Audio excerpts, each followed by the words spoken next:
परंतु विनंती फक्त एवढीच आहे की तुम्ही जर समोर जर आले तर बोलण्याची हिंमत वाढेल. मी मराठीमध्ये विनंती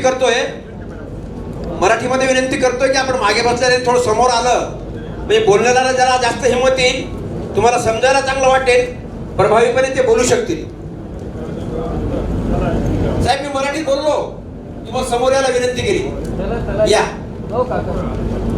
जो मराठी नहीं जानते हिंदी में कह देता हूँ कि बड़ी आपको आग्रह विनंती है कि थोड़ा सामने आने के क्या होगा कि जो आपकी बातचीत जो करने वाला है आपके साथ में जो संवाद बातचीत करेगा वो बड़े प्रभावी ढंग से कर पाएगा. अच्छा, ये सेशन में दो प्रकार की बातें होने वाली है. एक तो क्या है कि ये जो काम जो क्या कर रहे हैं हे काय करतात आहे तुम्हाला सांगतील, तुमच्या कसं उपयोगाचं आहे ते सांगतील, आणि त्या उपयोगाच्या नंतर तुम्हाला तुमच्या मनाला शंका कुशंका कुठल्याही जरी आल्या त्याच्या प्रभावाविषयी, त्याच्या किमतीविषयी आणि त्याचा परिणाम झाल्यानंतर तुम्हाला वाढलेल्या उत्पन्नाविषयी या सगळ्या गोष्टी ते सविस्तर पद्धतीने समजून सांगणार आहेत. याकरता आपण त्या विषयाचे तज्ञ त्या विषयाच्या तज्ञाच्या आधारावर त्यांनी उभा केलेला व्यवसाय म्हणून आपल्या शेती करता जसं आपलं फर्टिलायझर असतं, केमिकल असतं, तशाच पद्धतीने बायोटेक जे आहे ते कशा पद्धतीने केलेलं आहे, जैविक पद्धतीने आपल्याला कशा पद्धतीने केलेलं आहे, त्याचा कसा उपयोग होतो, कुठल्या कुठल्या फळावर होतो, पिकांवर होतो, जमिनीवर होतो, या सगळ्या गोष्टी सविस्तर पद्धतीने समजून सांगणार आहेत. नाशिकवरून आलेले आहेत, भंडाऱ्याहून गोंदियाकडून आलेले आहेत ठाकूर साहेब, आणि दोघंही यशस्वी उद्योजक आहेत, समजदारीने करणारे आहेत. केवळ व्यवसाय हा 4 पैसे शेतकऱ्यांच्या खिशातून काढून घेण्याकरता व्यवसाय करणारे लोक नाहीये. त्यांच्या 50-50 कोटी रुपयाच्या लॅबोरेटरीज आहेत, प्रयोगशाळा आहेत. त्या प्रयोगशाळेमध्ये बाकी शेतकऱ्यांच्या फार्मवर, शेतीवर त्याचं ते टेस्ट करतात, त्याची चाचणी घेतात, आणि चाचणी घेण्याच्या नंतर ते खऱ्या पद्धतीने किती उपयुक्त ठरल्यानंतर ते तुमच्यापर्यंत पोहोचवतात. आता 5-10 वर्षाचं त्यांचं संशोधनाची पाठबळ त्यांच्या पाठीमागे आहे, अनुभव त्याच्या पाठीमागे आहे, आणि अशी ही सुवर्णसंधी आपल्याला प्राप्त झालेली आहे. अशा पद्धतीने लोक एकत्रित आणून आणि बोलणारे लोक एकत्रित आणून कार्यक्रम करणं फार कठीण असतं, पण सन्मान्य गडकरी साहेबांनी ही योजना आखली आणि त्यामुळे हे सगळे लोक तुमच्यापर्यंत पोहोचू शकत आहेत. यामध्ये एक गोष्ट लक्षात ठेवा की या ठिकाणी तुमच्याविषयी बोलता करता येणारा हा ग्रस्त, हा व्यावसायिक, हा तज्ञ, हा शास्त्रज्ञ हा तुमच्या खिशातून कुठल्या प्रकारे पैसे घेऊन आलेला नाही. केवळ हे तंत्रज्ञान तुमच्यापर्यंत किती प्रभावी आहे, त्याची उपयुक्तता काय आहे, आणि त्यामुळे तुम्हाला मानवी जीवनाला आणि तुम्हाला मिळणारा पैसा याच्यावर ते बोलणार आहे, तुमच्याशी संवाद साधणार आहे. मी विनंती करतो श्री काळे साहेबांना की त्यांनी आजच्या सेशनला सुरुवात करावी. माझं नाव कॅप्टन डॉक्टर कलंत्री, मी या ॲग्रोव्हिजनचाच एक पार्ट असल्यामुळे तुमच्याशी आधी बोललो. आता काळे साहेब बोलतील, नंतर आपण आपल्या कार्यक्रमाला सुरुवात करू. मध्ये मध्ये परत मी तुमच्याशी बोलत राहील. नमस्कार, धन्यवाद. एकदा टाळ्या वाजवा. Thank you sir. तुम्ही सुरुवातीला एक पार्श्वभूमी सांगितली आणि हा उद्देश आपला आज ॲग्रोव्हिजन 10वी ॲग्रोव्हिजनमधली कार्यशाळा राष्ट्रीय कृषी प्रदर्शन व संवाद यामध्ये नेमकं आज तुम्हाला काय ऐकायला मिळणार आहे या संदर्भामध्ये सरांनी सांगितलं. आय एम थँकफुल टू हिम. आणि आजच्या या विषयासाठी आपल्याला 12 ते 1.5 वेळ आहे. तर या संदर्भात जे आपण वक्ते बोलवले आहेत त्या सर्व 3 वक्त्यांना मी डायसवरती आमंत्रित करतो. या कार्यक्रमाच्या सुरुवातीला मी थोडंसं आपल्याकडे जे 3 आज वक्ते आलेले आहेत ते तिन्ही वक्ते या हा जो आपला आज विषय आहे जैविक शेती, तंत्रज्ञान, निवाळा वापर या विषयावरती ते आपल्याला मार्गदर्शन करणार आहेत. तर या विषयामध्ये या तिन्ही यांचं तज्ज्ञांचं जे अतिशय चांगलं काम यांनी केलेलं आहे. तर या संदर्भामध्ये मी थोडंसं तुम्हाला त्यांचा एक परिचय करून देतो. भालचंद्र ठाकूर हे जे आपले वक्ते आहेत यांचं MSc प्लांट पॅथॉलॉजीमध्ये एज्युकेशन झालेलं आहे, MBA मार्केटिंगमध्ये आहेत, आणि त्यांचा पूर्वाचा एक्सपिरियन्स जो आहे तो अराउंड 10 इयर्स आहे फार्मा इंडस्ट्री, आणि ते क्वालिटी कंट्रोल कंट्रोल ऑफिसर म्हणून त्यांनी काम केलेलं आहे. त्यांनी स्वतःचा एक जैविक शेतीचा उद्योग सुरू केलेला आहे, आणि जवळपास 500 एकर जमिनीमध्ये ते अत्याधुनिक शेती करतात. आणि त्यांच्याकडे केळी, पपई, अद्रक आणि ड्रॅगन फ्रूट या संदर्भात सुद्धा त्यांच्याकडे आहे. स्वतःची मृदा परीक्षण, पाणी प्रयोगशाळा ही लॅबोरेटरी त्यांच्याकडे आहे. त्याचबरोबर जैविक खते, कीटकनाशक उत्पादनाची लॅब सुद्धा आहे. त्यानंतर दुसरे वक्ते आहेत हरी सवाई. हे यांचं MSc PhD एंटॉमॉलॉजीमध्ये ते आहेत, आणि ते सध्या सहाय्यक प्राध्यापक ॲग्रिकल्चर कॉलेज नागपूरमध्ये कार्यरत आहेत. आणि ते आपल्याला मॅन्युफॅक्चरिंग, ते आपल्याला ट्रायकोपार्ट्सची निर्मिती या संदर्भात आपल्याला मार्गदर्शन करतील, आणि बाय कंट्रोल प्रोडक्शन म्हणजे काय या संदर्भात माहिती सांगतील. आणि त्यानंतर आपल्याकडे जे वक्ते आहेत ते प्रदीप कोटवाडे साहेब. हे MD आहेत agro search India private limited या कंपनीचे, आणि manufacturing of specially fertiliser organic agri inputs या संदर्भामध्ये ते आपल्याला मार्गदर्शन करतील. आणि बायोटेक्नॉलॉजीचा अतिशय चांगला सेटअप आपल्या देशामधला हा कोटवाळे साहेबांच्या कंपनीच्या अंतर्गत आहे.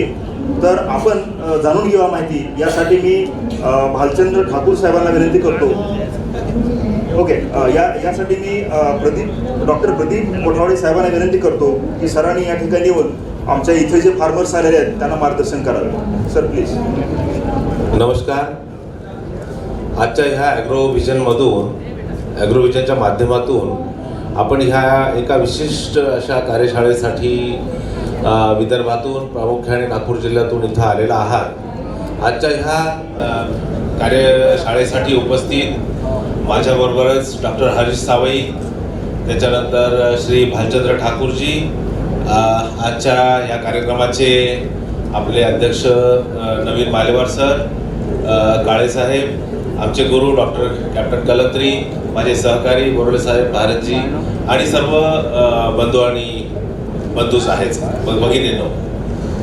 आजचा विषय तसा अतिशय जिव्हाळ्याचा आहे. जैविक शेती, ज्याला आपण बायो फार्मिंग असेही म्हणतो. बायो फार्मिंग हा आजच्या ह्या युगातला अतिशय जिव्हाळ्याचा विषय. का ह्या विषयाची गरज किंवा निकड ह्या प्रामुख्याने आपल्याला शेतकऱ्यांना भासायला लागलेली आहे.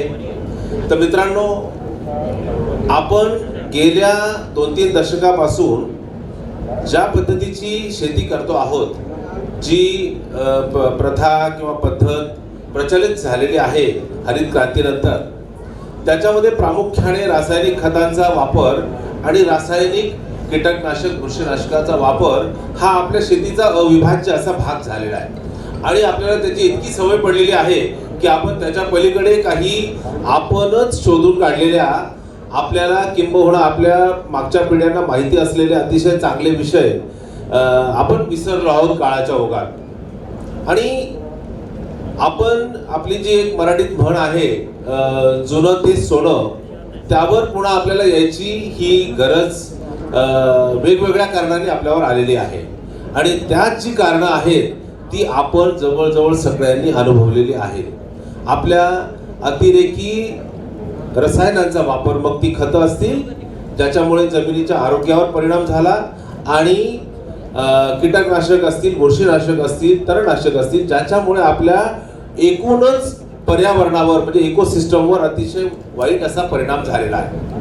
आणि ज्यामुळे मानवाला 2 पैसे मिळाले, मागच्या 2-3 दशकापूर्वीचा जर विचार केला तर 2 पैसे जास्त मिळायला लागले, पण त्याने त्याची हेल्थ, जमिनीची हेल्थ म्हणजे आरोग्य आणि पर्यावरणाचं आरोग्य मात्र पूर्णतः बिघडून टाकलेलं आहे. म्हणूनच खऱ्या अर्थाने ह्या पुन्हा जुन्या विषयाला आपल्याला उजाळा देण्याची गरज आलेली आहे. बायो फार्मिंग, ऑर्गॅनिक फार्मिंग, फार्मिंगच्या अनेक अशी प्रकार आहेत, ज्याच्यामध्ये आपण नैसर्गिक नॅचरल फार्मिंग म्हणतो, नैसर्गिक शेती, ज्याच्यामध्ये आमच्या नाशिक जिल्ह्यामध्ये जो कोकण भाग आहे, नाशिकच्या वरचा इगतपुरी, पेठ, सुरगाणा, तिकडे नागली हे पीक घेतलं जातं डोंगराच्या म्हणजे उतारावर, आणि सपाट जमिनीवर भात हे पीक घेतलं जातं. तर भाताला पाणी मुबलक लागतं, नागली मात्र कुठलंही खत दिलं जात नाही, कुठल्याही पेस्टिसाइडची फवारणी होत नाही. अशा प्रकारचं नैसर्गिक असं एक पीक येतं. आपल्या जंगलातली जी काही झाडं आहेत ती पण नैसर्गिक पद्धतीने वाढत राहतात, फुलत राहतात, फळत राहतात. मग आता येतो हा जैविक शेती हा विषय, सेंद्रिय शेती हा विषय. सेंद्रिय शेतीमध्ये आपण प्रामुख्याने शक्यतोवर, मी शक्यतोवर शब्द मुद्दामहून वापरतो, शक्यतोवर रासायनिक खतांचा, रासायनिक पदार्थांचा म्हणजे औषधांचा वापर टाळायचा असतो. पण जर परिस्थिती तशी उद्भवली, तुमची एखादी कीड आली आणि ती आटोक्यात येणारच नसेल, तर आपल्याला आपलं हातचं पीक घालता येत नाही. मी जे सांगेन त्या फॅक्ट सांगतो, आपल्याला ते करायलाच लागतं अशी परिस्थिती निर्माण होते, म्हणून मी सांगतो. पण अशाही परिस्थितीमध्ये जर आपलं उत्पादन खरोखर सेंद्रिय पद्धतीचं तयार करायचं असेल, ज्याच्यामध्ये रेसिड्यू नसावे, कुठल्याही केमिकलचा अंश नसावा असं जर आपल्याला वाटत असेल, तर आपल्याला खूप पेशन्स ठेवून हे अशा प्रकारचे पदार्थ टाळणं गरजेचं असतं. पण ज्या वेळेला नाकातोंडातून पाणी जायला लागतं असं आपण म्हणतो, त्यावेळेला मात्र याच्याशिवाय पर्याय नसतो.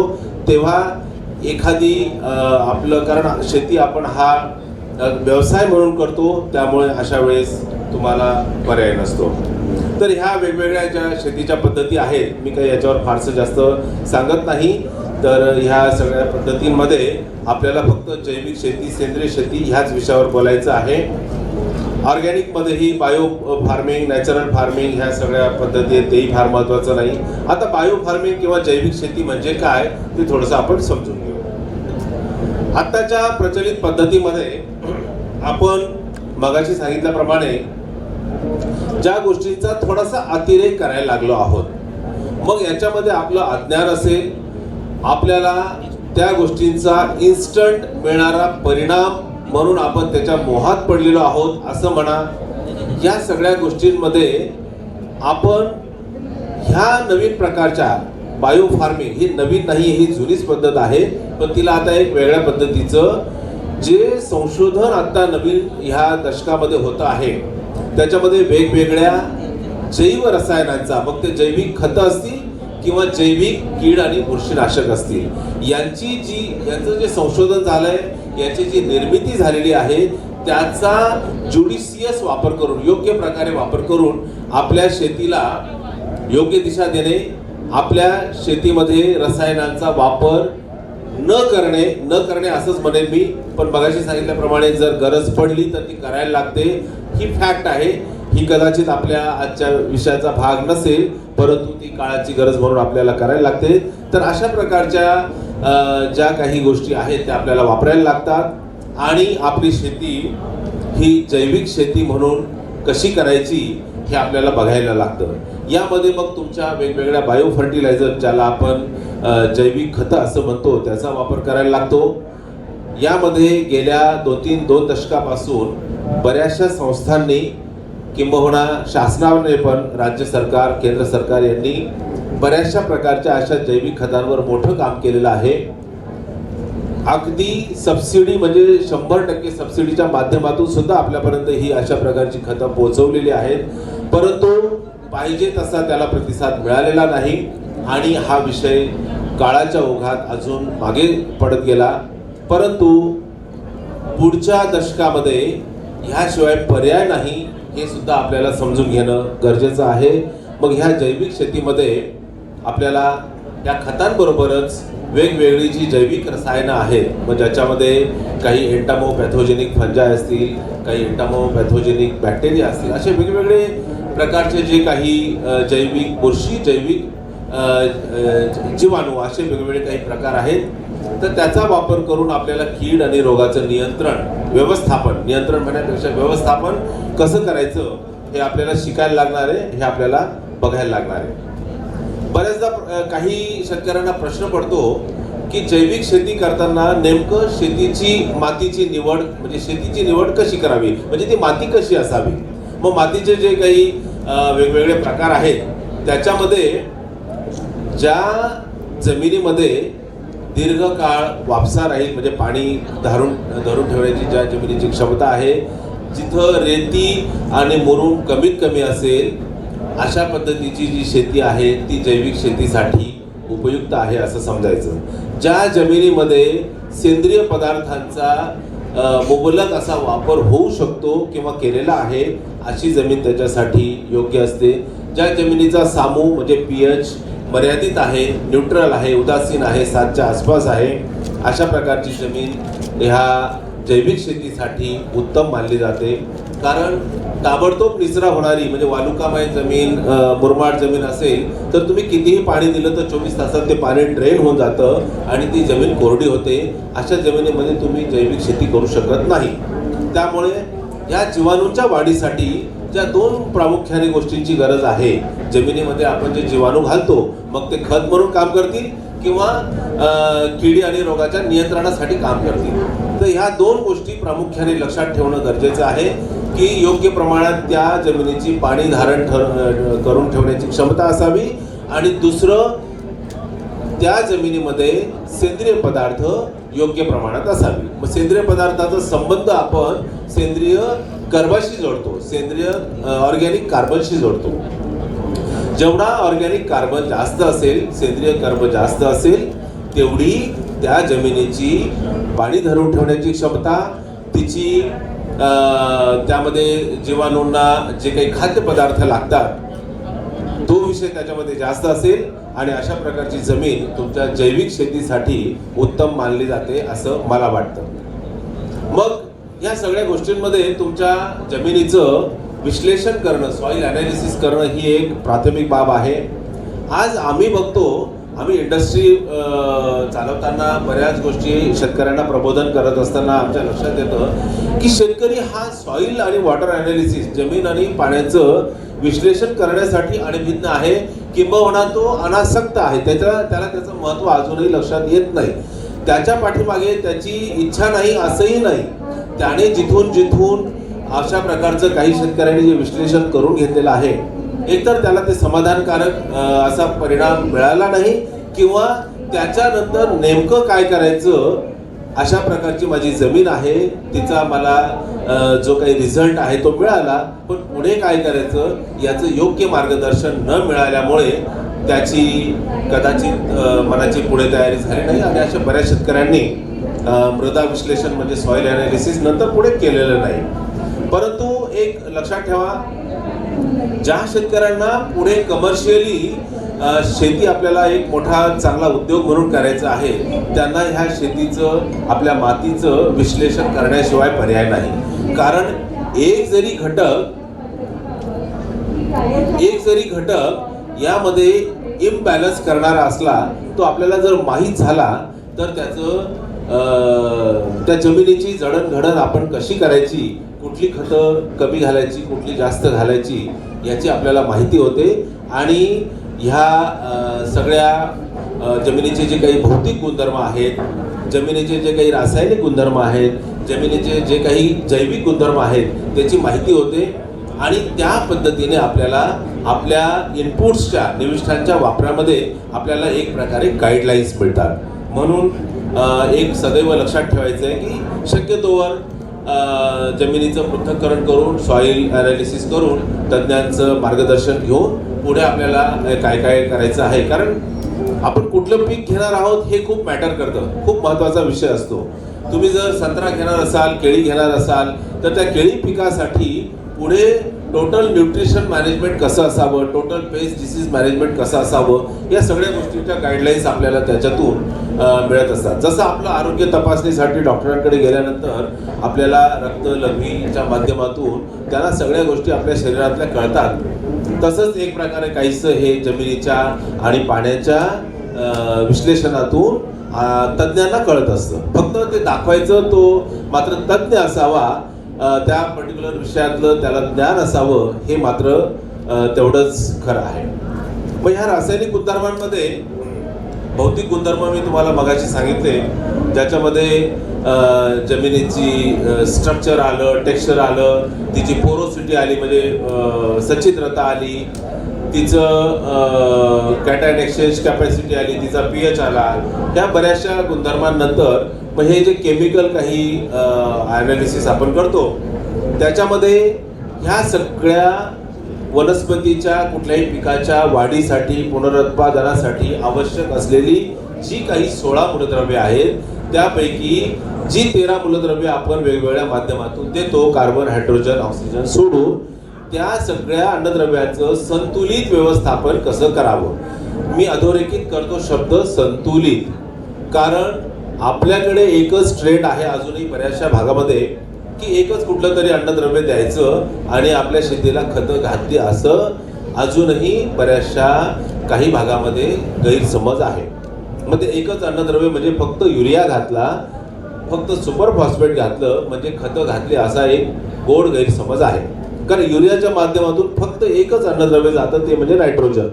सुपर फॉस्फेटच्या माध्यमातून फक्त 2 अन्नद्रव्ये जातात, एक म्हणजे फॉस्फरस आणि दुसरा म्हणजे गंधक. काही प्रमाणात त्याच्यातून कॅल्शियम मिळतो.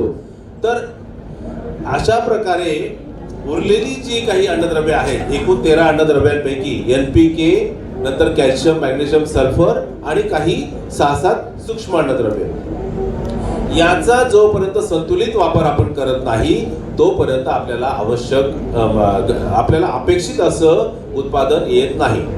मग आता तुम्ही म्हणाल याचा आणि जैविक शेतीचा संबंध काय? तर जैविक शेती म्हणजे फक्त जैविक खतांचा आणि जैविक रसायनांचाच वापर करायचा हे मात्र खरं आहे. परंतु जेव्हा थोडंसं कमर्शियल टच द्यायचा असेल तर त्याला इंटिग्रेटेड अप्रोच असावा. म्हणजे एकात्मिक अन्नद्रव्य व्यवस्थापन, एकात्मिक कीड रोग व्यवस्थापन असं त्याला थोडासा टच द्यावा. मी विषयांतर करतो, विषय आहे आपला जैविक शेती. पण जेव्हा आपल्याला शेती करायची आहे, उद्योग म्हणून करायचे आहे, तेव्हा काही प्रमाणात कुठलंही नुकसान न करणारे, म्हणजे तुमच्या जमिनीच्या आरोग्याला, तुमच्या पर्यावरणाला, मानवी आरोग्याला कुठल्याही प्रकारचं नुकसान न करणारी अशा स्वरूपातील अशा वस्तूंचा आपल्याला वापर करायचा आहे. त्याला मी ज्युडिशियस यूज किंवा इंटिग्रेटेड अप्रोच असं मी म्हणतो. अशा प्रकारे तुम्हाला काही वेगवेगळ्या खतांच्या माध्यमातून याची जी पूर्तता आहे ती करायची. मग ह्या भौतिक आणि रासायनिक गुणधर्मांनंतर खऱ्या अर्थाने आपल्याला ज्याचा अभ्यास करायचा आहे ते म्हणजे जैविक गुणधर्म.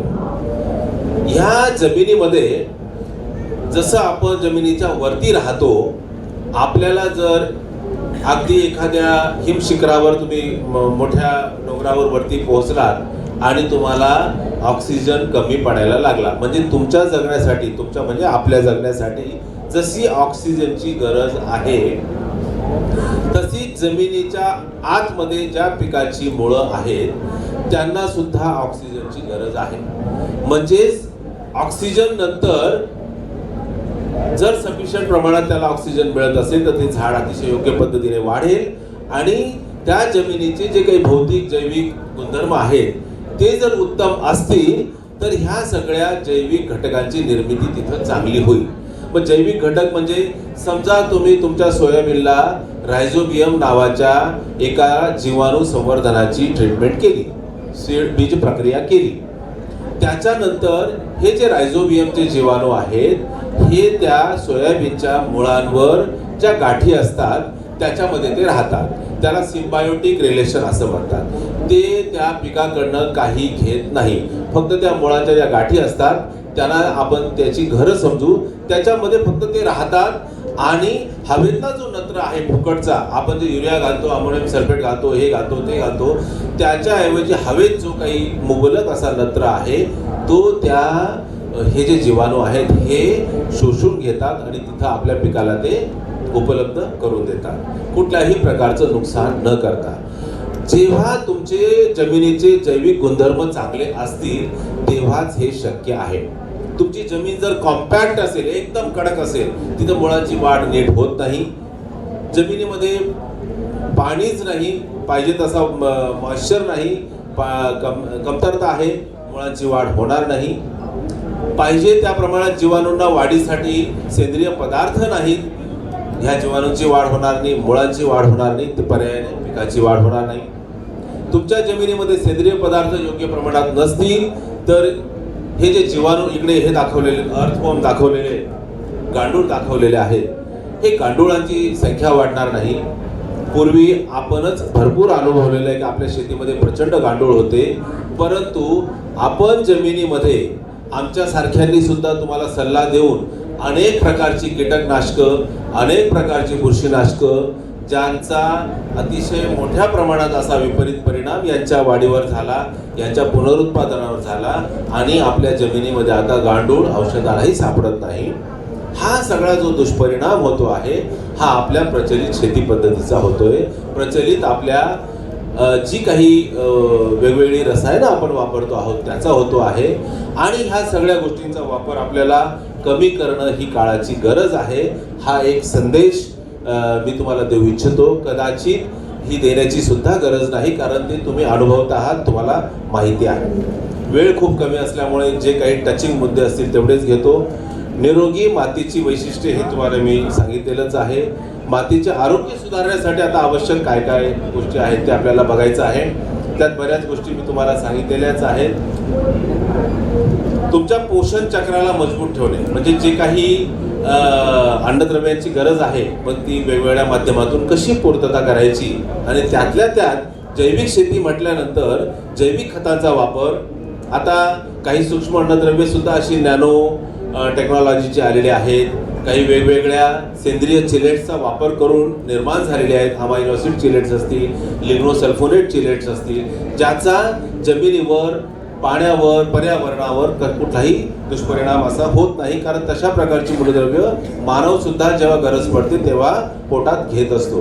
तर अशा प्रकारचे काही बदल आपल्याला करावे लागणार आहेत. जलसंवर्धनाची कामं करावी लागणार आहेत. नंतर काही खतांचा मी ते मगाशी सांगितलेलंच आहे.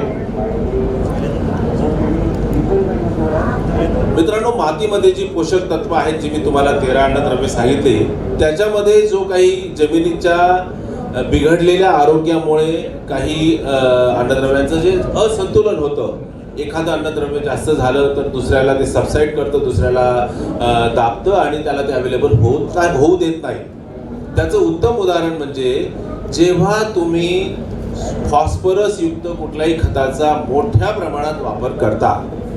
लक्षात ठेवा, फॉस्फरस युक्त कुठल्याही खताचा मोठ्या प्रमाणात वापर करता त्यावेळेला तुम्हाला जी सूक्ष्म अन्नद्रव्य जमिनीमध्ये आहेत, उदाहरणार्थ झिंक आहे, आयर्न आहे म्हणजे लोह आहे, मॅंगेनीज आहे, मॅग्नेशियम आहे, हे जमिनीत आहेत, परंतु फॉस्फरसची मात्रा जास्त झाल्यामुळे ते त्याच्याबरोबर संयोग पावतात आणि ते अशा प्रकारचा तिसरा पदार्थ निर्माण करतात जो तुमच्या पाण्यामध्ये विरघळत नाही. हे इकडे फॉस्फरस काही प्रमाणात विरघळलेलं आहे, काही नाही. इकडे सगळी ही सूक्ष्म अन्नद्रव्ये विरघळलेली होती पाण्यात, कारण तुमची अन्नद्रव्य आणि पाणी हे पाण्यामध्ये जोपर्यंत ही अन्नद्रव्ये विरघळलेली नसतात तोपर्यंत मुळं ती शोषून घेऊ शकत नाही. हे मात्र लक्षात ठेवणं गरजेचं आहे. म्हणून बऱ्याचदा आपली फजिती होते की आम्ही खतं खूप घातली परंतु आमच्या पिकांवर पाहिजे तसा परिणाम झाला नाही, पाहिजे तसा फायदा झाला नाही, आणि मग आपण त्या खतांना दोष देतो. पण आपल्या परिस्थिती, आपल्या जमिनीची जी परिस्थिती आहे ती आपण विसरतो आणि त्याच्यामध्ये जे आपण असंतुलन निर्माण केलेलं आहे त्याच्यामुळे हा कधी कधी विपरीत परिणाम आपल्याला बघायला मिळतो. तर ही जी काही अन्नद्रव्ये आहेत ज्याच्यामध्ये एक वाक्य बघा, कॅल्शियमचे उच्च पातळी बोरॉनची कमतरता वाढवते. कधी कधी तुम्ही कॅल्शियम नायट्रेट किंवा कॅल्शियम युक्त कुठलंही खत मोठ्या प्रमाणात देऊन टाकलं की ते बोरॉनच्या अवेलेबिलिटीला, बोरॉनच्या उपलब्धतेला कमतरता येते.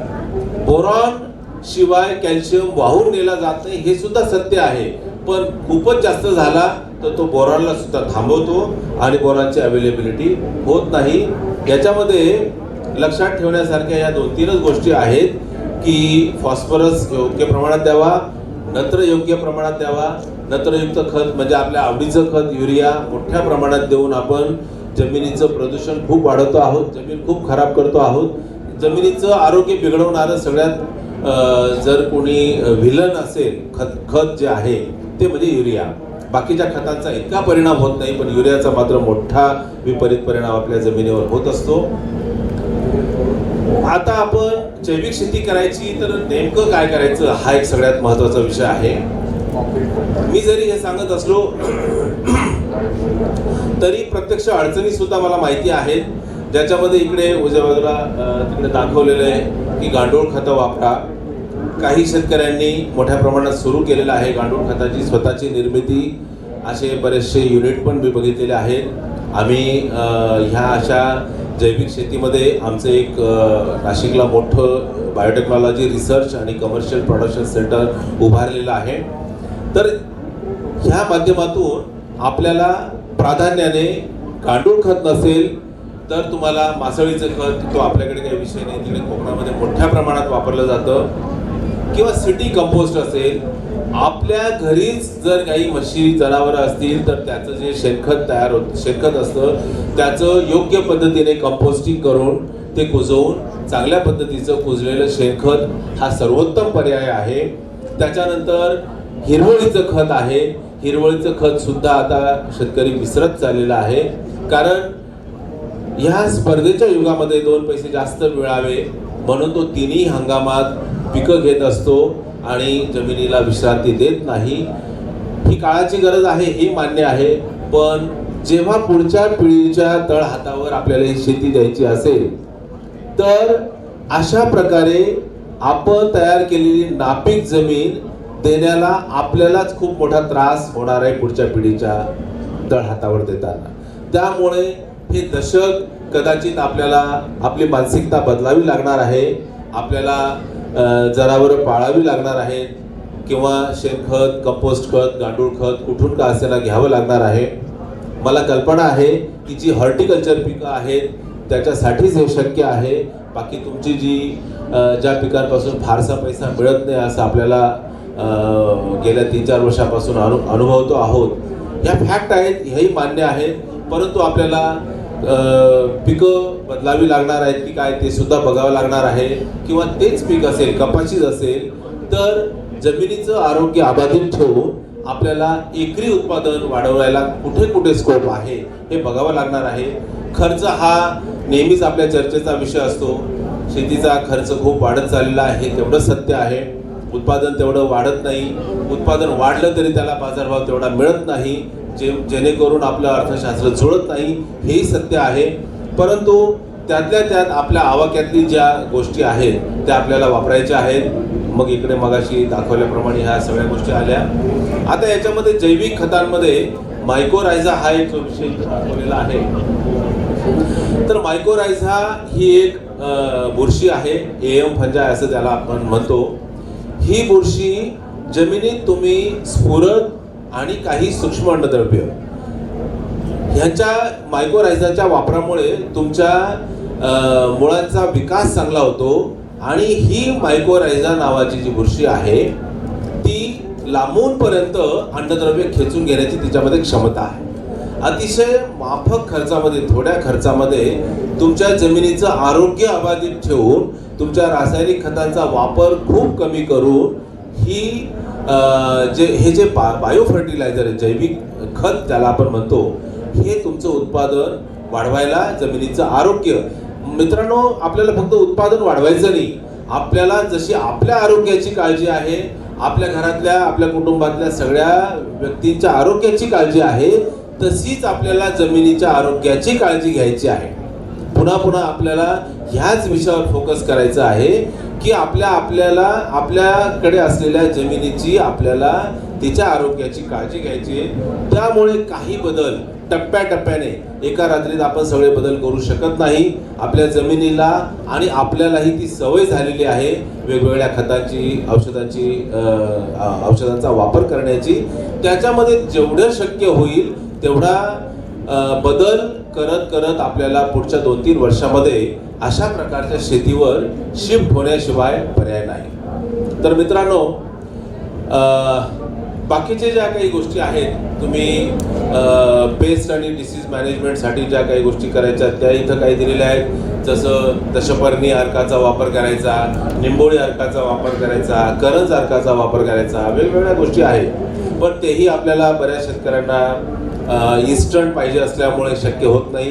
पण ज्यांनी हे प्रयोग सुरू केलेले आहेत त्यांच्याकडे बघायला जाणं गरजेचं आहे. ते बघून आपल्याला काही प्रेरणा मिळते का, त्याची सत्यता पडताळून पाहता येते का, खरोखरच अशा गोष्टींचा उपयोग होतोय का, निंबोळी अर्क आपल्याला खरोखर घरी बनवून त्याचा उत्तम परिणाम साधता येऊ शकतो का वेगवेगळ्या किडींच्या बंदोबस्तासाठी. जसं ह्या वर्षी पिंक बोलवर्मसाठी, गुलाबी बोंडअळीच्या नियंत्रणासाठी महाराष्ट्र शासनाने मोठी मोहीम हाती घेऊन आपल्याला प्रबोधन करण्याचा प्रयत्न केला. आपण योग्य प्रकारे जर निंबोळी अर्क चांगल्या कंपनीचं किंवा आपण स्वतः चांगल्या पद्धतीने घरी बनवलेलं असेल तर आपल्याला कदाचित त्याचा चांगला परिणाम दिसून पण आला असेल. तर अशा वेगवेगळ्या घटकांचा आपल्याला वापर करायचा आहे. पाचट, हे तुमच्याकडे जर ऊस असेल तर जर पाचट आपण जाळून टाकतो किंवा भात घेतला, भाताची जे काही वेस्ट आपण निघतं त्यालाही जाळून टाकतो, तर ते न जाळता त्या पाचटापासून गांडूळ खत असेल, कंपोस्ट खत असेल, त्याच्यामध्ये त्याचा कसा वापर करता येईल ते बघायचं. न जाळता त्याच्यापासून चांगल्या पद्धतीचं खत आपण तयार करू शकतो. कारण ह्या सेंद्रिय खत बनवण्याच्या अनेक पद्धती आहेत.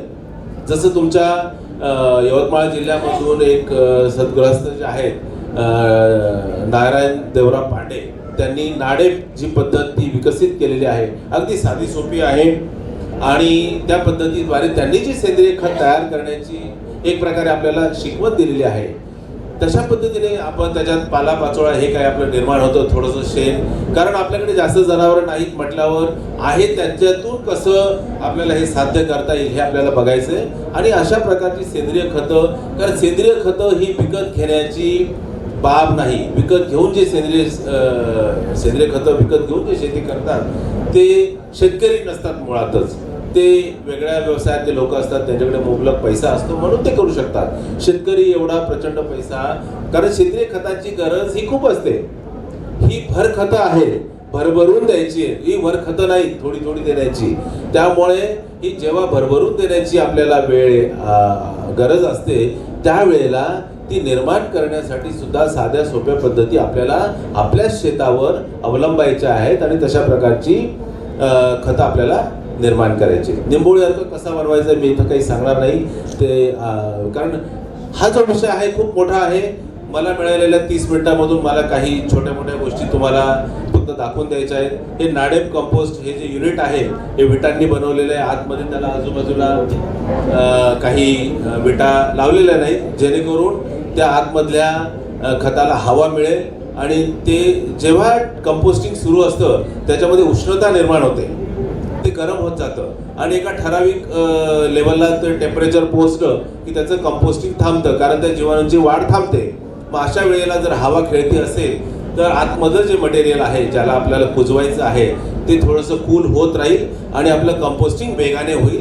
अशा पद्धतीची ही यंत्रणा आहे, असा हा सेटअप आहे. अगदी साधं सोपं आहे. हे असं करून आपण 3 महिन्यामध्ये 4 महिन्यामध्ये अतिशय सुंदर असं कंपोस्ट तयार करू शकतो. हे बीजामृत वगैरे मी काही फारसं सांगत नाही. हिरवळीची खतं जेव्हा हे तुमच्याकडे अवेलेबल नसेल तेव्हा फक्त आपल्याला ताग, दहीच्या चवळी अशी अनेक प्रकारची हिरवळीची खतं आहेत. तागासारखं पीक घेतलं तर फुलोरा येण्याच्या जस्ट आधी म्हणजे साधारणतः 44 दिवसापासून 48 दिवसापर्यंत लागवडीपासून म्हणजे फक्त दीड महिन्यामध्ये ते जेवढं वाढेल ते लगेच तुम्ही गाडायचं आहे आणि त्याच्यानंतर 1.5 महिना फक्त त्याला कुजू द्यायचं आहे. त्याच्यानंतर तुम्ही तुमचं पीक घेऊ शकता. याच्याने सुद्धा तुमच्या जमिनीच्या आरोग्यावर, त्याच्या भौतिक, जैविक आणि रासायनिक गुणधर्मांवर खूप चांगला परिणाम होतो. हे आपल्यापैकी बऱ्याच शेतकऱ्यांनी पूर्वी अनुभवलेलं असेल. काळाच्या ओघात आपण विसरलो, त्याला कदाचित आता उजाळा देण्याची गरज आलेली आहे. दशपर्णी अर्क हा एक मोठा विषय आहे, पण हा जैविक शेतीमधला म्हणण्यापेक्षा सेंद्रिय शेतीतला हा विषय आहे. जैविक आणि सेंद्रिय हे जवळजवळ सारखेच विषय आहेत. याच्यामध्ये फक्त आपल्याला जोड द्यायची, जैविकला सेंद्रिय पदार्थांची, सेंद्रियला जैविक पदार्थांची. त्यामुळे याचा फारसा गोंधळ करून घेण्याची गरज नाही. हे बायोडायनॅमिक कंपोस्ट हा एक मोठा विषय आहे, तेही मी काही सांगत नाही. मग ही जी जैविक खतं आहेत याच्यात थोडक्यात 1-2 मिनिटांमध्ये मी काही गोष्टी सांगतो. जी तृणधान्य आहेत, मग मका, धान, बाजरा, ज्वारी, यांच्यासाठी आपण ऊस असेल याच्यासाठी आपण अझोटोबॅक्टर नावाचं जे जैविक खत आहे ते वापरायचं आहे. त्याच्यानंतर अझोस्पिरिलम आहे, त्याच्यानंतर रायझोबियम आहे, त्याच्यानंतर तुमचं ब्ल्यू ग्रीन अल्गी आहे जी भातामध्ये आपण वापरतो. अशी अनेक जैविक खतं आहेत आणि मी सगळ्यात महत्त्वाचं जे सांगितलं ते मायक्रोरायझा आहे. तर ह्या सगळ्या जैविक खतांचा आपल्याला वापर करायचा आहे. त्याच्यानंतर इकडे जी यादी दिलेली आहे त्याच्यामध्ये नायट्रोजन मिक्सर म्हटलेलं आहे. जसं मी तुम्हाला रायझोबियम अझोटोबॅक्टर सांगितलं त्याच्यामध्ये हेच आलेले आहेत नायट्रोजन मिक्सर. त्याच्यानंतर मग फॉस्फरस आपण देतच राहतो, पण जेव्हा जास्त देतो तेव्हा तो फिक्स झालेला असतो, जमिनीमध्ये तो पडून राहतो, आपल्या पिकाला अवेलेबल होत नाही. मग त्याला विरघळवणारे काही जीवाणू आहेत, त्या जीवाणूंच्या शरीरातून जे काही सेंद्रिय असे पदार्थ निर्माण होतात, ऑर्गॅनिक ॲसिड ज्याला म्हणतो, त्या ऑर्गॅनिक ॲसिडमध्ये हा फॉस्फरस विरघळतो आणि आपल्या पिकाला अवेलेबल होतो. म्हणजे जमिनीत आहे, परंतु फक्त आपल्या काही दृष्टी पलीकडे असलेल्या गोष्टींमुळे आपल्याला ते लक्षात येत नाही. आणि अशा सगळ्या छोट्या मोठ्या गोष्टींचा वापर करून आहे त्याच जमिनीत उपलब्ध असलेल्याच खतांचा वापर आपण योग्य प्रकारे करू शकतो. ही खरी जैविक खतांची किमया आहे. मग त्याच्यात सल्फर पण जर जमिनीत असेल, म्हणून याला आधार आहे तुमच्या सॉइल अनालिसिसचा, जमिनीच्या पृथक्करणाचा. जर सॉइल अनालिसिस केलं आणि सॉइल अनालिसिस करताना लक्षात आलं की तुमच्या जमिनीमध्ये सफिशियंट फॉस्फरस आहे, सफिशियंट गंधक आहे, सफिशियंट पोटॅशियम आहे. जर नसेल तर तुम्हाला वापर करायला लागेल. पण असेल पण उपलब्ध होत नाही, तर तेव्हा मात्र तुमची ही जैविक खतं खूप उपयोगात पडतात. मग ह्या सगळ्या गोष्टींचा वापर मात्र तेव्हा कंपल्सरी जर केला तर उगाच जमिनीमध्ये अजून रासायनिक खतांचा वापर न करता आहे त्याच मूलद्रव्यांचा वापर आपण ही जैविक खतं वापरून करू शकतो. हा त्याचा मागची फिलॉसॉफी आहे, हा त्याच्या मागचा खरा सिद्धांत आहे. त्याच्यानंतर काही प्लांट ग्रोथ प्रमोटिंग काही रायझोबिया आहेत, TGPR ज्याला आपण म्हणतो. मग काही फंजाय आहेत, त्याच्यामध्ये मग काही मुळांच्या विकासासाठी, काही याच्या विकासासाठी. तर अशा अनेक जैविक खतांचा वापर आपल्याला करता येईल. 1-2 मिनटं फक्त. नंतर आता हा झाला अन्नद्रव्यांशी संबंधित जैविक खतांचा वापर. आता जैविक कीड आणि रोग व्यवस्थापन. त्याच्यामध्ये तुम्हाला जे काही वेगवेगळ्या पद्धती मी सांगितल्या, त्याच्यात काही सीड ट्रीटमेंट पण जैविक खतांच्या येतात. नंतर त्याच्यात तुम्हाला काही फेरोमोन ट्रॅप्स वापरता येतात. फेरोमोन ट्रॅप्स असतील, स्टिकी ट्रॅप असतील, अशा प्रकारच्या आता कपाशीमध्ये यावर्षी खूप मोठ्या प्रमाणात आपण वापरलेले. पिंक बोलवर्मसाठी म्हणजे गुलाबी बोंडाळीच्या आकर्षणासाठी त्याच्या मादीला आकर्षित करून तिला ठार मारणे. तर अशा पद्धतीचे जे काही पर्याय आहेत त्याचा अवलंब करणं ही काळाची गरज आहे. नंतर पक्षी आपल्याकडे आता जवळजवळ खूप कमी झालेले आहेत, पण जेही असतील त्या पक्ष्यांना आपल्या शेतामध्ये आकर्षित करण्यासाठी काही सापळा पिकं लावायला लागतात. पूर्वी आपल्याला माहिती आहे भुईमुगामध्ये ज्वारीची ताटं असायची, ज्वारीच्या ताटावर बसून ते त्या आळ्या वेचून त्यांचं भक्ष्यच ते होतं, ते खायचे. तर अशा पद्धतीने आपल्याला ह्या सगळ्या जुन्या प्रचलित पद्धतींवर जावं लागणार आहे. तर हे सापळा काही स्टिकी ट्रॅप्स वगैरे दाखवलेले आहेत. मित्रांनो, ह्या सगळ्या गोष्टींचे आता शेवटचं कन्क्लुजन म्हणून सांगतो की भविष्यात ह्या जैवशेतीची गरज का आहे. आम्ही आमच्या ॲग्रिसर्च उद्योग समूह नाशिक इथं आमची ही संस्था आहे आणि या संस्थेच्या माध्यमातून आम्ही एक इन्स्टिट्यूट फॉर्म केलेली आहे. त्या इन्स्टिट्यूटचं नाव आहे institute for plant and human nutrition. आपण काम करतो फक्त शेतीमध्ये, पण ह्या शेतीचं व्यवस्थापन करताना, शेतीचं उत्पादन वाढवताना, शेतीच्या उत्पादनाची गुणवत्ता वाढवताना ह्या सगळ्या गोष्टींचा संबंध मानवाच्या आरोग्याशी कसा आहे. कारण आपण तर काही ही खतं हे खात नाही. आपण तर जी वनस्पती वाढलेली, मग पालेभाज्या असतील पालेभाज्या खातो, फळभाज्या असतील फळभाज्या खातो, तृणधान्य, कडधान्य हेच आपलं अन्न आहे. जर व्हेजिटेरियन असाल तर नॉन व्हेजिटेरियनचा प्रश्न वेगळा. तर ह्या सगळ्या हे सगळे जे पदार्थ आहेत हे जर याच्यामध्ये रसायनांचा, विषारी रसायनांचा वापर जास्त केलेला असेल तर ते विष त्याच्यामध्ये काही प्रमाणात शिल्लक राहतं आणि नंतर आपण ते आपल्या आहारात, आपल्या पोटात, आपल्या शरीरात ते जात असते. त्याच्यानंतर जी काही आपण अन्नद्रव्य वापरतो त्या अन्नद्रव्यांवर आधारित त्या पर्टिक्युलर वस्तूचं, उदाहरणार्थ तुम्ही आंबा खाता, आंब्यामध्ये जर योग्य प्रमाणात लोह असेल आणि जेव्हा जमिनीतून ते जेवढं शोषलं गेलं असेल तेवढा तो आंबा गोड लागतो, त्याला आरोमा, त्याला स्वाद छान असतो.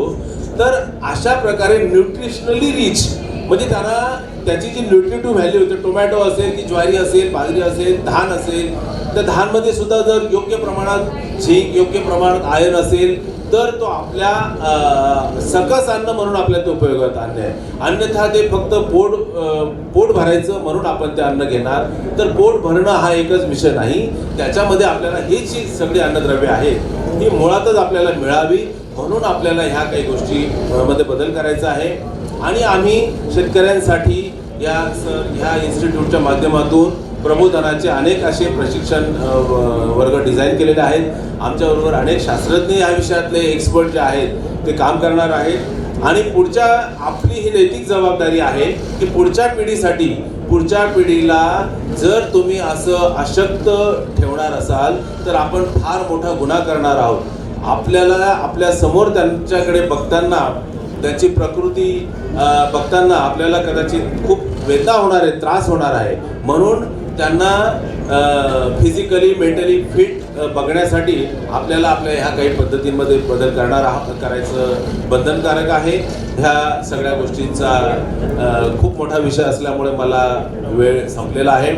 मी आयोजकांचे खूप आभार मानतो आणि मी तुम्हाला आमच्या संस्थेच्या माध्यमातून, ही जी संस्था नवीन उभी केलेली आहे, institute for plant and human nutrition, या संस्थेच्या माध्यमातून तुम्हाला मी आश्वस्त करतो, किंबहुना ग्वाही देतो की आम्ही शेतकऱ्यांच्या हितासाठी, भविष्यात पुढच्या पिढ्यांच्या आरोग्यासाठी शेतीशास्त्राचा मानवी आरोग्यशास्त्राशी कसा संबंध आहे आणि का गरज आहे याच्यावर मोठे मोठे प्रशिक्षण वर्ग आम्ही आयोजित करणार आहोत. मला कल्पना आहे की ह्या सगळ्या गोष्टी एका रात्रीत होणार नाही, याला खूप कालावधी जाणार आहे. पण ही प्रक्रिया कोणीतरी सुरू करावी असं आम्हाला वाटतं आणि आम्हाला अशा अनेक शास्त्रज्ञांच्या प्रेरणेतून हा विषय आमच्या मनामध्ये आला. आणि मला खात्री आहे की पुढच्या काही वर्षामध्ये आपण हा विषय नक्कीच तडीस नेऊ. काही प्रमाणात का असेना याच्यामध्ये आमूलाग्र बदल होतील आणि आपल्या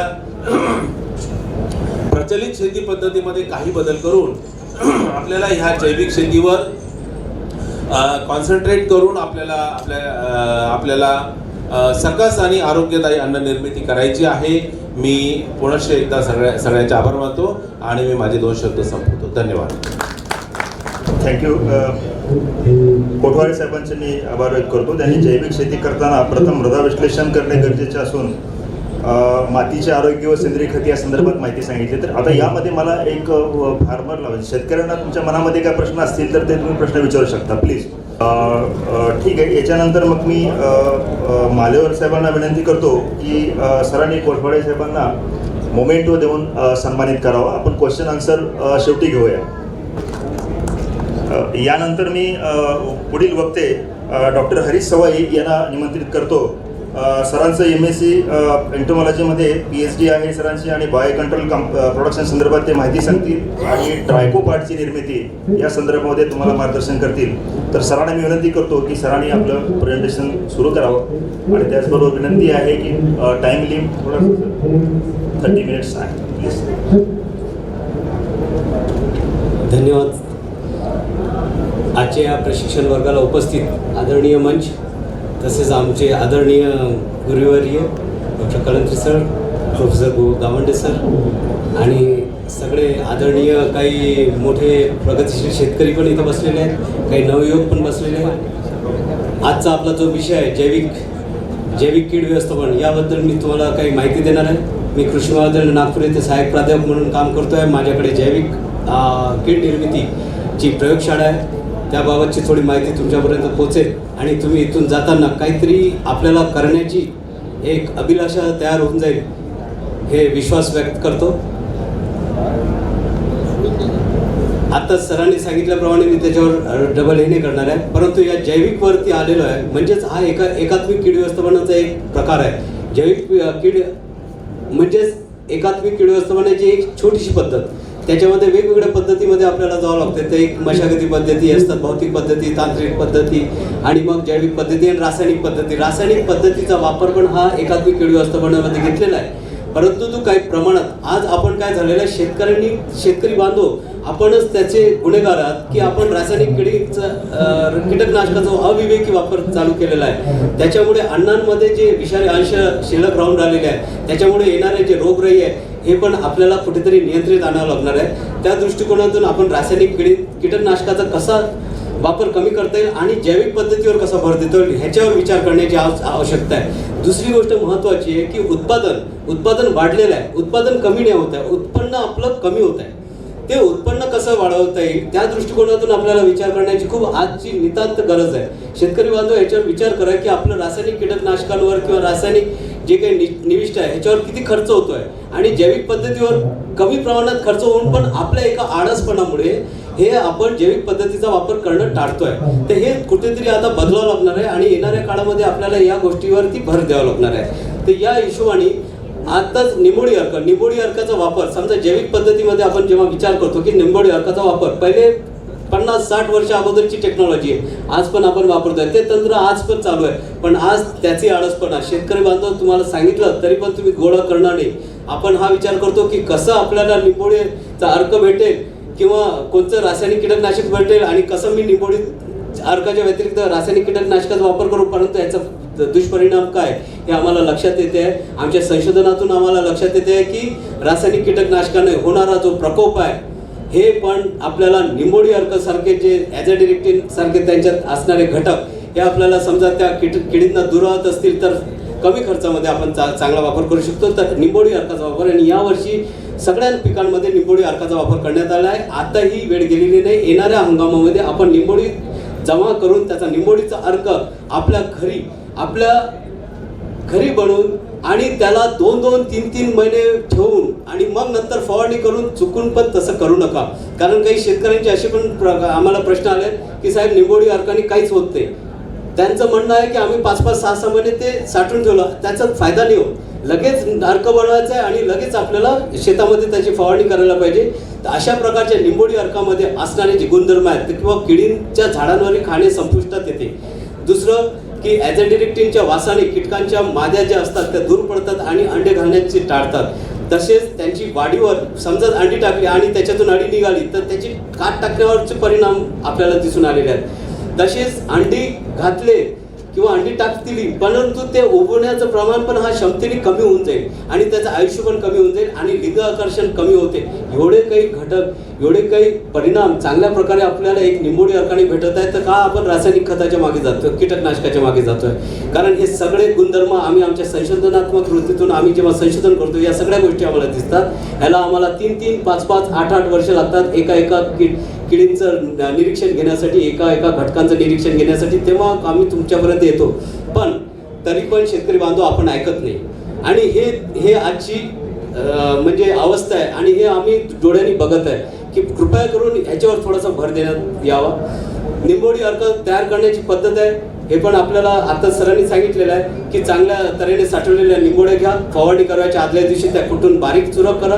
कुटलेल्या 5 किलो निंबोळ्या चुरा 9 लिटर पाण्यात आदल्या दिवशी भिजत टाका. त्याच वेळेस 1 लिटर पाण्यात 200 ग्रॅम साबणाचा चुरा भिजत टाका. मग दुसऱ्या दिवशी निंबोळी अर्क फडक्याने गाळून घ्या आणि गाळलेला अर्क 1 लिटर पाण्यात तयार केलेला 200 ग्रॅम साबणाच्या द्रावणात मिसळा आणि हे मिश्रण एकूण 10 लिटर होईल एवढे पाणी टाका आणि फवारणीकडे जा. त्याचं काही दुष्परिणाम तुमच्या शरीरावर पण नाही होणार, पण येणारे जे कीटकनाशक आहे त्याचा जो प्रकोप आहे, जो रासायनिक कीटकनाशकाने होणार आहे हा प्रकोप कुठेतरी थांबेल. आणि त्याच्यामध्ये आपण ज्या मित्रकिडींचं संवर्धन, या जैविक पद्धतीमध्ये जे मित्रकिडींचं संवर्धन करण्याची जी आज आवश्यकता आहे, या मित्रकिडींचं संवर्धन आपण जास्तीत जास्त प्रमाणात करू आणि हमखास आपल्याला तेच मित्रकिडी आपल्याला फायदेशीर ठरतील कीड नियंत्रणाकरिता.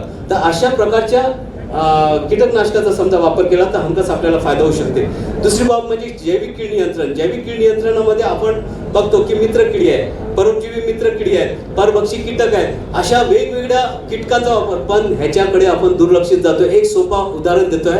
परभक्षी कीटकचा कोड्या असतात. आता हिवाळा चालू आहे, तुमच्या धान पीक असेल, कापूस पीक असेल, तिथे पूर्ण जाळं कातींनी जाळं केलेलं आहे, पूर्ण साठलेलं. कधी दिसते ते 6 वाजता, सकाळी 5:30-6 वाजता जेव्हा तुम्ही शेतावर जाता, जेव्हा पहिले सूर्यकिरण तुम्हाला दिसते त्यावेळेस त्याच्यावर जे प्रकाश दिसते त्यावेळेस समजा तुम्हाला ते जाळं दिसत असेल तर चुकून पण फवारणी करू नका, विसरून जा 8 दिवसासाठी, काहीच होणार नाही. उलट तिथे असणारे जे रस शोषण करणारे किडी आहे यांचं भक्षण ते करतात. आणि हा प्रयोग आम्ही एक एकर शेतकऱ्यांसाठी पण करून बघितला. विचार त्या शेतकऱ्यांना रासायनिक कीटकनाशकाचा वापर कसा कमी करता येईल, त्यांना उधारीमध्ये कीटकनाशक नाही घ्यायला पाहिजे, या पद्धतीने संवर्धन करून त्या कोड्यांनीच उलट 5 दिवसानंतर या मित्र किडींचं भक्षण करून टाकलं होतं. म्हणजेच आपण त्यावेळेस वाचवलेला पैसा 2 ते 3 हजार एका फवारणीला लागणार होता, तर तो 1 एकरच्या शेतकऱ्याला फायदा झाला. असे 10 एकरचे असतील, 40 एकरचे असतील, अशा शेतकऱ्यांनी फक्त बघावं आणि त्यावेळेस चुकून पण फवारणी करायला नाही पाहिजे. असे परभक्षी कीटक पण आपल्याला आढळून येतात. परोपजीवी कीटकमध्ये आपण ट्रॅकोगार्ड्स, आज मी त्याच्यावर बोलणार आहे की ट्रॅकोग्रामा काय आहे, परभक्षी कीटकमध्ये क्रायसोपरला काय आहे आणि जैविक बुरशीमध्ये मेटॅलिझमचा, या 3 बाबीवरतीच मी तुम्हाला त्याच्यावर कॉन्सन्ट्रेट करेन. आणि ह्या करता आपण जेव्हा शेती करतो तर अशा टाईपचे काही कीटक दिसत असतील, अशा प्रकारचे काही कीटक दिसत असतील तर त्याचे मोजमाप पण घ्या. ते पण आपल्याला तांत्रिक पद्धतीने आता शेती करणं आवश्यक झालं आहे. कारण शेतकरी बांधव, आज आम्ही शास्त्रज्ञ आहे ठीक आहे, परंतु तुम्हाला शेती तुमची उपजीविका आहे, त्याच्यावर तुम्हाला कंटिन्यूस मॉनिटरिंग करणं आवश्यक आहे. 2-2 दिवसांनी आवश्यक आहे. सण वगैरे सगळे विसरून किंवा कोणाच्याकडे लग्नही असेल आणि आपल्याकडे काही ॲप्लिकेशन करायचं असेल ते विसरून आपल्याला शेतामध्ये जावं लागणार आहे. तर या पद्धतीने आपल्याला मॉनिटरिंग कराल तर 100% तुम्हाला सांगतो की तुम्ही यशस्वी होऊ शकता. अशासारखे कॅल्सिट वास म्हणून आमचं असतं, टॅचिनिट माशी म्हणतात, सिरफिड माशी असतात, ब्रॅकोनिट, खूप प्रकारचे कीटक तुम्हाला दिसतील. शत्रू कीटकच्या व्यतिरिक्त शत्रू कीटकचा विचार केला तर आज कपाशीमध्ये विचार केला तर एक शेंद्री गुलाबी बोंडअळी होती, काही प्रमाणात आपल्याला घाटे अळीसारखी अळी दिसली आणि काही प्रमाणात रस शोषण करणाऱ्या किडी होती. ह्याच्या व्यतिरिक्त या पण किडी असतात, ह्याचा विचार करणं आपण थांबलेलो आहे. हे विचार जेव्हा तुमच्या मनात येतील की मला माझ्या शेतीवरती कोणते कीटक आहेत, कोणते परभक्षी कीटक आहेत, त्या दृष्टिकोनातून मला कशा पद्धतीने फवारणी करायला पाहिजे, या हिशोबाने समजा केला तर आपण आपला खर्च वाचू. महत्त्वाचं आपल्याला उत्पन्न वाढवायचं आहे जैविक पद्धतीची निवाष्ट घेता. अशा प्रकारे या किडींचा समजा तुम्हाला दिसत असेल तर त्यावेळेस आपल्याला फवारणी टाळायला पाहिजे. ट्रायकोग्रामा आणि ट्रायकोडर्मा ह्याच्यात खूप फरक आहे. ट्रायकोडर्मा हा बीज प्रक्रियासाठी वापरतात. ट्रायकोग्रामा नामक हे परोपजीवी मित्र कीटक आहे आणि याबद्दलची माहिती ट्रायकोग्रामा कार्ड आमच्या इकडे प्रयोगशाळेमध्ये निर्मिती करत असतो. याबद्दलची मी आता तुम्हाला माहिती देतोय, त्याच्यावर थोडंसं लक्षात ठेवा की या ट्रायकोग्रामा परोपजीवी मित्र कीटकांचा समजा आपण वापर केला तर तो ऊसावरील जे खोडकिडे असतात, कापूस जे आता बोंडअळी आली होती या पिकावरील त्या शेतकऱ्यांनी वापर केला असता तर 100% त्याला फायदा झाला असता.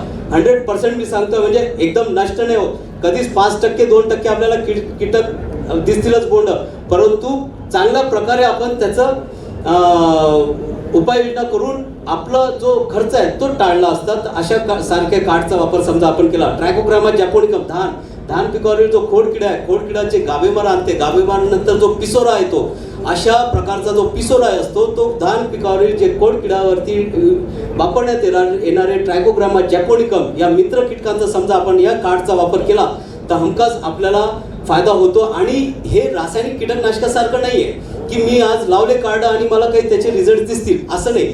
इथे असं आहे की इथे जेव्हा कार्ड लावतात जेव्हा तुम्हाला शेवटी आता बोंड वेचताना तुम्हाला लक्षात येईल की किडी किती प्रमाणात झाल्या, धान पिकामध्ये किती पिसोर आलेला आहे. माझ्या धानामध्ये 10% पिसोर आहे काय, 5% पिसोर आहे का, 5% जे खाली असेल तो उत्पन्नात किंवा उत्पादनात घट होत नाही, पण त्याच्यावरती आहे का. पण हे कार्ड जेव्हा आपण लावतो त्या वेळेस आपल्याला या परोपजीवी मित्र कीटकांचा फायदा संभवत असतो. तर ट्रायकोग्रामा हे अंदाजे भरपूर पिकांवरती, भाजीपाला पीक असो, वांगी असो, टोमॅटो असो, ऊस असो, धान असो, या सगळ्या पिकांवरती जिथे पतंगवर्गीय किडी, जिथे फिपुल्याची जी अंडीतून निघणाऱ्या ज्या अळ्या, अंडीची अवस्था नष्ट करणारे असं हे ट्रायकोग्रामा. असं कोणतंच रासायनिक कीटकनाशक नाही आहे की डायरेक्टली त्या अंडींवरती अंडी नष्ट करेल, पण ट्रायकोग्रामा एक असा कीटक आहे की हे पूर्ण अंडी नष्ट करून आपल्याला येणारे जे प्रकोप आहे ह्याला वाचवते. अशा प्रकारचं पतंगवर्गीय पाखरांना त्याच्यातली जी अंडी टाकतात त्याच्यासाठी वापरण्यात येणारं सिंपल सी टेक्नॉलॉजी म्हणजे ट्रॅकोकार्ड. आणि हे आपण आपल्या एरियामध्ये आपण स्वतःहून पण हे ट्रॅकोकार्ड बनवू शकता. एक फक्त भरड धान्यावर अत्यंत सुलभपणे वाढणाऱ्या कॉर्सिरा नावाच्या पतंगवर्गीय धान्य किट. कॉर्सिरा म्हणजे आपण तांदूळाचे डबे बनवतो, घरात तांदूळ असतात, त्याच्यामध्ये काही आपल्याला काही दिवस नंतर विचार करा, 1 महिना आपण साठवून ठेवला, त्याच्यात काही अंडी जाडे झालेले दिसतात खसखस सारखे, त्या अंडींचा वापर आपल्याला करावा लागते या ट्रायकोग्रामाचे कार्ड बनवायसाठी. कारण आपल्याजवळ त्याची जी निर्मिती असते, जी अंडी आहे ती जास्त प्रमाणात आपण बनवू शकतो आणि तेव्हाच मग हे ट्रायकोकार्ड आपण बनवतो. तर अशा प्रकारे कॉर्सिरा नावाचं पतंगवर्गीय धान्य किडींच्या अंड्यात मोठ्या प्रमाणात प्रयोगशाळेत संगोपन करून या परोपजीवी कीटकांची संख्या वाढवता येते. तर अशा प्रकारे आपल्याला हे ट्रायकोग्रामा कीटक आहे, हे छोटे कीटक आहे. या कार्डमधून ह्याच्यातून निघणारे जे छोटे छोटे कीटक आहे, मुंग्यांपक्षी छोटे कीटक, अशा सारखे कीटक समजा तुम्हाला दिसणार नाही, कारण आपण वापरच नाही केला तर कुठून दिसणार. तर आपण जेव्हा वापर करायला लागू त्यावेळेस आपल्या एरियामध्ये ह्या जैविक किडींचं असं पूर्ण जाळं निर्माण व्हायला पाहिजे, जेणेकरून रासायनिक कीटकनाशकाचा वापर कसा कमी करता येईल. कारण हे हमखास तुमच्या शेतामध्ये या जैविक पद्धतीचा वापरावर आपल्याला भर देण्याची आवश्यकता राहील. तशाच प्रकारे टॉयडी बॅक्टेरी ही आपल्याला गुलाबी बोंडअळीसाठी वापरण्यात येते. चिलोनिस नामक एक स्पेसिस आहे, हे कार्ड आहे, ह्याच्यावरची जी अंडी आहे त्याच्या अंदर टाकलेली जी अळी आहे, कीड आहे, त्याचं नाव आहे चिलोनिस. ते देते आपल्याला धान पिकावरील जी पाणी गुंडाळणारी अळी असते.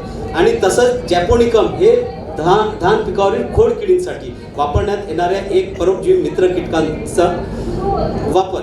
अशा प्रकारे एक तुम्ही बघत असाल आपल्या ह्याच्यात की एक शेतकरी ते कार्डचे चिटुऱ्या करतोय आणि ते कार्ड आपल्याला पाण्याच्या मागच्या साईडला लावावं लागतं. आणि यावर्षी असं मला निष्कर्ष आला, कालचीच गोष्ट आहे, की आम्ही 70 दिवसानंतर हे ट्रायको कार्ड वापरले. तर शेतकऱ्यांचं म्हणणं होतं हेच आपण 40 दिवसापासून वापरले असते तर येणारा जो पहिला फ्लश होता हा पण आपण गुलाबी बोंडअळीचा नष्ट केला असता. अशा प्रकारे ट्रायको कार्डवरती असणारे 20 पट्ट्या ह्याच्यावर असे मार्किंग असतात आणि त्या 20 पट्ट्यांना कापून आपल्याला कापसाच्या मागच्या बाजूला स्टेपल करावं लागते. लगेच 5व्या दिवसानंतर जेव्हा अंडी काळपट पडते, जेव्हा तुम्ही लॅबोरेटरीतून घेऊन जाता, प्रयोगशाळेतून घेऊन जाता, लगेच तुम्हाला त्या टाकावं लागते. ह्याच्यात एक सगळ्यात महत्त्वाची बाब जे मला या 10-15 वर्षाच्या अनुभवातून आली, की साहेब हे काम करत ते का नाही काम करत. मला हा पहिला प्रश्न शेतकऱ्यांना विचारावा लागते.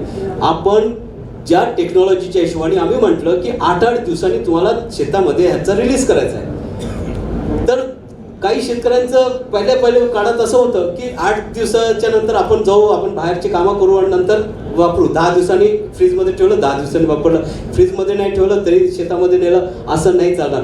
आपल्या घरी मरण असो किंवा आपल्या घरी बाळंतपण झालं असेल तरी पण या ट्रायको कार्ड्स 8 दिवसाच्या आत त्या शेतामध्ये जायलाच पाहिजे. तरच त्या एकात्मिक कीड व्यवस्थापन जी तंत्र आहे तरच ते आपल्याला फायदेशीर पडेल. शेतकरी बांधव हे लक्षात ठेवा, नाहीतर आपलं एकात्मिक कीड व्यवस्थापनाचा हा जो प्रकार आहे हे रासायनिकवरच तुम्ही निष्पन्न राहत राहाल आणि आपले 4-4, 10-10 हजार रुपये नुसते रासायनिक कीटकनाशकावरती वापर करून आपल्या या जैविक किडींचा काहीच वापर होणार नाही.